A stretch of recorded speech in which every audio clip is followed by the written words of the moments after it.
Su Preganziol Lega e Fratelli d'Italia troveranno una quadra sul nome che indicherà Fratelli d'Italia. Come Fratelli d'Italia sostiene noi a Vittorio Veneto sul nome di Giovanni Braido, noi lo stesso da responsabili di partito seduti al tavolo di centrodestra faremo lo stesso per quanto riguarda Preganziol. L'effetto domino innescato da Forza Italia Vittorio Veneto dopo l'appoggio al candidato Gianluca Posocco, delfino del leghista espulso Gian Antonio Darè, arriva fino al Terraglio, a Preganziol, dove i meloniani restano fermi su Gianni Cestaro come possibile sindaco, Forza Italia su Dino Vecchiato. Caso locale con ripercussioni regionali, quello di Vittorio. Alberto Stefani, segretario della Lega in Veneto, sembra tracciare una linea. La scelta di Forza Italia Vittorio Veneto ha aperto comunque una ferita. Mi pare evidente.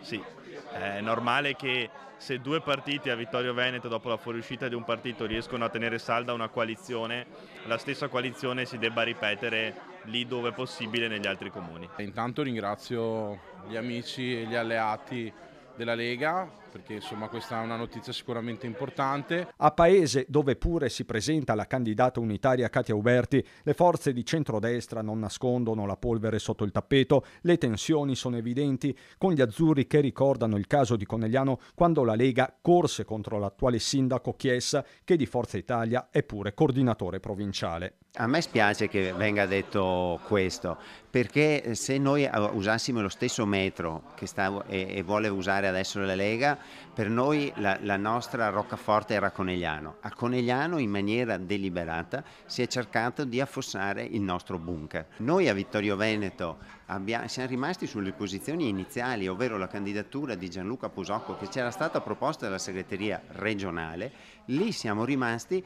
e non siamo cambiati noi, è cambiata la Lega. C'è poi Quinto di Treviso, dove l'asse è tra azzurri e leghisti, che hanno già presentato nei giorni scorsi il loro candidato. Quanto a Fratelli d'Italia, nel giro di qualche giorno sceglieremo le riserve.